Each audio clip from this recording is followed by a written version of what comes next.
నమస్తే. ప్రస్తుతం మనతో పాటు సీనియర్ అనలిస్ట్ ప్రసాద్ గారు ఉన్నారు. ఆయనతో మాట్లాడదాం. నమస్తే సార్. నమస్తే అమ్మ. సార్ మనం నిన్న మనకు పోలింగ్ కంప్లీట్ అయిపోయింది. అది సక్సెస్ఫుల్గా తెలంగాణలో అయితే కంప్లీట్ అయింది. ఏపీలో కూడా మనం చూసాం రకరకాల దాడులు, రకరకాల కొట్టుకోవడాలు, ఏంటి బాంబులు అంటారు, గ్యాస్ ఏంది పెట్రోల్ పోసి కాలబెట్టడాలు, ఇవన్నీ చూసాం. ఎందుకు ఇంత డిఫరెన్స్ అంటారు? తెలంగాణలో చాలా సామరస్యంగా గడిచిపోయింది. అసలు ఎక్కడ ఎలాంటి గొడవలు వినబడలేదు, చూడలేము, అది జరిగిపోయింది. కానీ సోషల్ మీడియా చూసుకున్నా, వార్తలు చూసుకున్నా, వార్తాపత్రికలు చూసుకున్నా, ఏపీలో మాత్రం చాలా దాడులు, ఒక రకంగా రక్తపాతం జరిగిందని చెప్పుకోవచ్చు. చాలామందికి ఏజెంట్కి, టీడీపీ ఏజెంట్కి కానీ, వల్లవలేని వంశీకి కానీ, చాలామంది ఎమ్మెల్యేని కూడా ఒక ఓటర్ కొట్టారు. అంటే ఫస్ట్ ఎమ్మెల్యే కొట్టినప్పటికీ ఇలాంటివి జరుగుతున్నాయి. అసలు ఎందుకు ఇంత డిఫరెన్స్ ఉందంటారు తెలంగాణకి, ఆంధ్రప్రదేశ్కి? ఇప్పుడు ఒకటమ్మా, యాక్చువల్గా ఏంటంటే యథా రాజా తదా ప్రజ అంటారు. సాధారణంగా చూస్తే మీకు మీకు అంటే కంపేర్ టు తెలంగాణ, ఆంధ్ర ప్రాంతంలో సాధారణంగా ఇటు రాయలసీమలో కొన్ని ఏరియాలు తీసుకుంటే కడప కానీ, కర్నూలు కానీ, ఇటు అనంతపూర్ ఏరియాలో ఇవి కొన్ని ఫ్యాక్షన్స్ సంబంధించిన ప్రాంతాలు ఇవి. సో అక్కడున్న ఫ్యాక్షనిస్టులు, సో వాళ్ళంతా ఏంటంటే ఒక రాజకీయ ఆధిపత్యం కోసం గ్రూపులుగా ఏర్పడి సో ప్రజల్ని భయభ్రాంతులు చేసి, అసలు ఎన్టీ రామారావు గారు అనే వ్యక్తి రాజకీయాల్లోకి రాకముందు 83 ముందు తీసుకుంటే చాలామందికి ఏంటంటే అక్కడ స్వాతంత్రం అనేది లేదు. ఈవెన్ తెలంగాణలో కూడా చూసుకోరు కదా మీరు, పటేల్ పట్వారీదాలు లేనప్పుడు ఇక్కడ ఉన్న కొన్ని నిమ్మన జాతులు కానీ, బీసీలు కానీ, ఎస్సీలు కానీ, ఎస్టీలు కానీ అసలు రాజకీయం అనేది వాళ్ళకి అందని దాక్ష. సో ఎన్టీ రామారావు గారు వచ్చిన తర్వాత ఇటు అన్ని వర్గాలు, ఇటు బీసీలు, ఎస్సీలు, ఎస్టీలు, కొన్ని నిమ్మన జాతులు అన్నీ కూడా వాళ్ళని రాజకీయంగా వాళ్ళని పైకి తీసుకురావడం జరిగింది. సో ఎమ్మెల్యేలు అయ్యారు, మినిస్టర్లు అయ్యారు, ఎంపీలు అయ్యారు, అలాగే రకరకాల పోస్టులు కూడా వాళ్ళు చేయడం జరిగింది.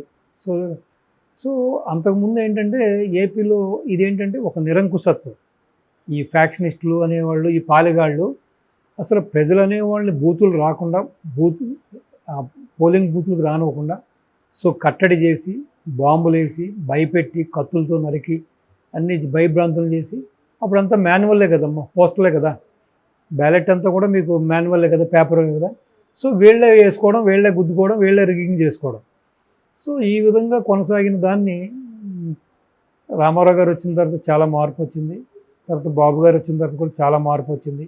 చాలామంది ఫ్యాక్షనిస్టులను కూడా పిలిచి వాళ్ళ మధ్యన సామరస్యం చేసి, చేతులు కలిపి బాయి అనిపించి, సో ఆల్మోస్ట్ అది ఎరాడియేట్ అయిపోయింది.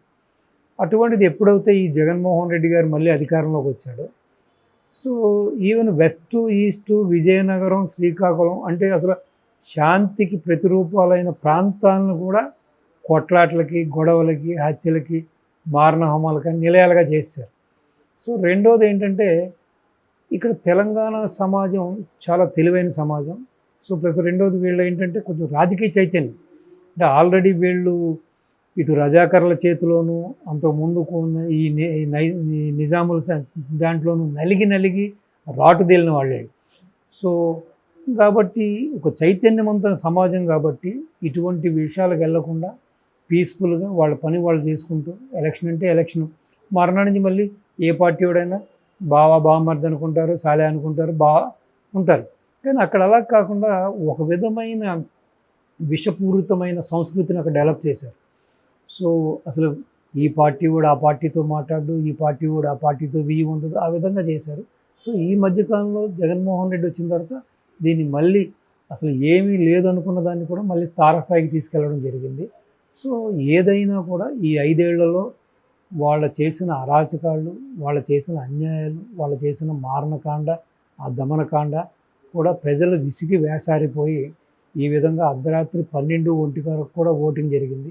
ప్లస్ ఈవెన్ హైదరాబాదు ఈ చుట్టుపక్కల ఇటు బెంగళూరు నుంచే దగ్గర 35 లక్షల పైచిలకు ఓటర్స్ కూడా వెళ్ళి వేశారని చెప్పి, కొత్తగా ఓటు వచ్చిన 45 లక్షల మంది యూత్ కూడా వన్ సైడ్ ఓటింగ్ చేశారని చెప్పి, ఈవెన్ ఎంప్లాయీస్ కూడా ఆల్మోస్ట్ 90% వన్ సైడే ఓటింగ్ చేశారని కూడా, దేశ విదేశాల నుంచి కూడా ఉన్న వాళ్ళందరూ కూడా వచ్చి కసిగా ఓటేశారనే దానికి వీళ్ళ యొక్క ప్రభుత్వం ఈ 5 ఏళ్లలో చేసిన ఈ యొక్క అరాచకానికి నిదర్శనంగా చెప్పుకోవచ్చు. సో రెండోది మొన్న ఎప్పుడైతే అధికారం ఉండగా పోలీసులను అడ్డు పెట్టుకుని ఏదైతే జగన్మోహన్ రెడ్డి యొక్క సొంత వర్గం, సొంత ప్రాంతానికి చెందిన సిఎస్ని, అదే ప్రాంతానికి చెందిన ఒక డీజీపీని, అదే ప్రాంతానికి చెందిన కొంతమంది ఉన్నత స్థాయి అధికారుల్ని, ఐఏఎస్ని, ఐపీఎస్ని అడ్డుకొని వీళ్ళకి ఎదురు లేని విధంగా ప్రజల్ని భయభ్రాంతులు చేసి, ప్రతిపక్ష నాయకుల్ని భయభ్రాంతులు చేసి, కార్యకర్తలను భయభ్రాంతులు చేసి, వీళ్ళు ఇష్టారాజ్యంగా భూ కబ్జాలు, ల్యాండు, శాండు, మైను, వైన్లో వీళ్ళు చేసిన అరాచకాలు తారస్థాయికి వెళ్ళిపోయింది. సో వీళ్ళన్నిటిని కూడా ప్రజలు ఒక సైలెంట్ వేవ్లో సైలెంట్గానే బుద్ధి చెప్పారు. కానీ ఓడిపోతున్నాం అనే భావనతోటి ఇటు పల్నాడులో కానీ, ఇటు రాయలసీమలో కానీ కొన్ని ప్రాంతాల్లో వైసీపీ వాళ్ళు, వైసీపీ నాయకులు రెచ్చిపోయి బూతులను క్యాప్చర్ చేయడానికి, దొంగ ఓట్లు వేయడానికి ఇటు తిరుపతిలో కూడా సో కొన్ని ప్రయత్నాలు చేశారు. అసలే అలాగే విసిగి వేసారి ఉన్న ప్రజలు కాబట్టి వీళ్ళందరూ కూడా ఈ ప్రతిపక్ష నాయకులు, ప్రతిపక్ష కేడర్ కూడా, కార్యకర్తలు కూడా బాగానే ఫిటెడ్ రిప్లై ఇచ్చారు. సో మీరు చూశారు కదా, ఇప్పుడు నిన్న మొన్నటి వరకు గన్నవరం చెందిన వంశీ ఎన్ని దుర్భాషలు ఆడాడు, ఏ విధంగా భువనమ్మని, బాబు గారి మిస్సెస్ని ఏ విధంగా ఆవిడ మానహారణం చేశాడు, లోకేష్ బాబుని ఏ విధంగా మాట్లాడాడు, ప్లస్ రెండవది చంద్రబాబు నాయుడు గారిని ఏ విధంగా మాట్లాడారు, మిగతా ప్రతిపక్ష నాయకులు ఏ విధంగా మాట్లాడారు. సో అక్కడ ప్రతిఘటన ఎదురైంది. సో రోడ్డు అంతా పరిగెట్టించడం జరిగింది అతన్ని. అదేవిధంగా అక్కడ మీరు నర్సరావుపేటలో తీసుకుంటే పేరుకు డాక్టర్ కానీ ఆ శ్రీనివాసరెడ్డి గారు కూడా ఆయన చేసిన అరాచకం అంత ఎంత కాదు, భూ కబ్జాలు అవి ఇవి, ఆ రౌడీజం నిన్న ఆయనకు కూడా గట్టిగానే ఇచ్చారు. సో అలాగే పిన్నెల్లి రామకృష్ణారెడ్డి కూడా చూశారు మీరు, ఆ యొక్క పోలింగ్ ఏజెంట్లను కూడా, ఆ స్త్రీని కూడా నిజంగానే పల్నాటి పౌరుషం గుర్తుకొచ్చింది నాకు. ఆవిడ ఒక రాణి రుద్రమలా కనపడింది నాకు. అంత పెద్ద గాయం, ఆల్మోస్ట్ గొడ్డలతో నరికినట్టుగా ఉంది. ఉండి కూడా ఇప్పుడు చిన్న గులకరాయి తగిలితేనే ఇంత రాద్ధాంతం చేసి ఇన్ని రోజులు బ్యాండేడ్ వేసుకుని ఇంత హైరాణ పడ్డ ఒక జగన్మోహన్ రెడ్డి, ఒక స్త్రీ చూడండి ఎంత ధైర్యంగా, అంత పెద్ద దెబ్బ తగిలి కూడా ఆమె పోలింగ్ బూత్ని విడిచి వెళ్ళలేదు, లాస్ట్ వరకు అక్కడే కూర్చుంది. సో ఇదేంటంటే ఇటువంటి సంస్కృతిని ఎవ్వరూ కూడా ఎంకరేజ్ చేయకూడదమ్మా, ఎవ్వరు కూడా దీన్ని సపోర్ట్ చేయకూడదు. సో ఇది ఒక విష సంస్కృతి.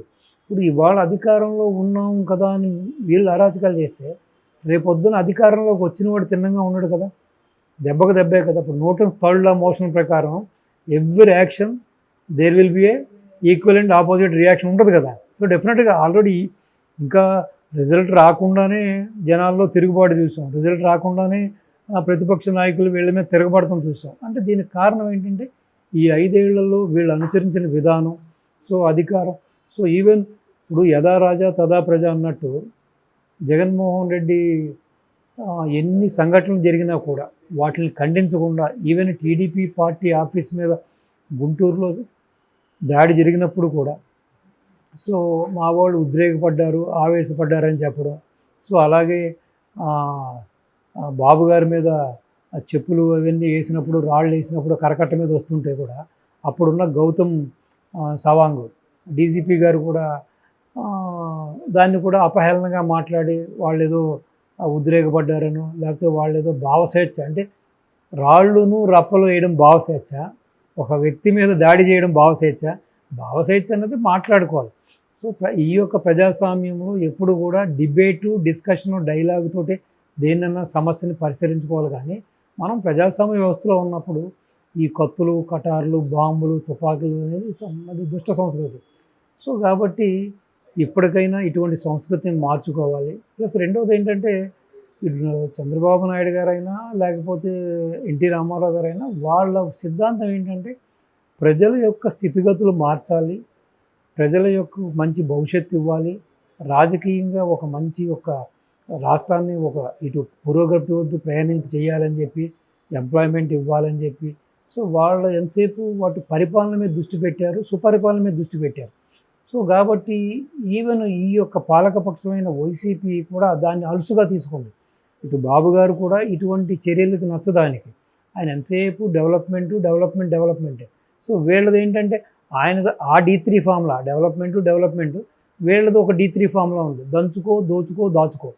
సో కాబట్టి వీళ్ళు మనల్ని ఎన్ని చేసినా సరే ఈ టీడీపీ మనుషులు కానీ, టీడీపీ నాయకులు కానీ, అధినాయకత్వం కూడా మనల్ని ప్రశ్నించదు, మనల్ని యాక్షన్ తీసుకో అనే ఒక చులకన, ఒక విధమైన భావన కూడా వీళ్ళకు ఉంది కాబట్టి సో ఎన్నిటికి కూడా కారణం డెఫినెట్గా రేపు టీడీపీ కూటమి అధికారంలోకి వచ్చినప్పుడు ఎవరైతే ఈ అరాచకాలకు పాల్పడ్డారో, ఎవరైతే ఈ అక్రమాలకు పాల్పడ్డారో ఒక వార్ రూమ్ ఒకటి పెట్టాలమ్మా. పెట్టి ఎవరైతే ఈ ల్యాండ్స్, ఇళ్ల స్థలాలు, పొలాలు, ఇల్లు కోల్పోయారో వాళ్ళందరికీ కూడా న్యాయం చేయాలి. ఈ విధంగా రెచ్చిపోయిన వాళ్ళని, ఈ విధంగా అన్యాయంగా ఒకళ్ళ ఆస్తులను హస్తగతం చేసుకున్న వాళ్ళని కూడా కఠినమైన చర్యలు తీసుకుని భవిష్యత్తులో ఈ పార్టీ ఆ పార్టీని కూడా ఎవ్వరూ కూడా ఇటువంటి చర్యలకు పాల్పడితే మేము ఉపేక్షించమనే ఒక గట్టి సమాధానం అయితే చెప్పాల్సిన అవసరం ఉంది. మీరు చెప్పినట్టుగా మన తెలంగాణలో ఇటు ఎమ్మెల్యే ఎలక్షన్లో కానీ ఎంపీ ఎలక్షన్లో చూశారు కదా, ఒక చిన్న సంఘటన లేదు. సో అదేవిధంగా ఆంధ్ర రాష్ట్రంలో కూడా రేపొద్దున్న భవిష్యత్తులో ఎలక్షన్ జరగాలన్నా, ఆంధ్ర రాష్ట్రంలో పక్కన తెలంగాణలాగా శాంతి భద్రతలు నెలకొల్పాలన్నా కూడా సో కొన్ని కఠిన నిర్ణయాలు అయితే రాబోయే ప్రభుత్వం తీసుకోవాలని మీ ద్వారా తెలియపరుస్తున్నాను.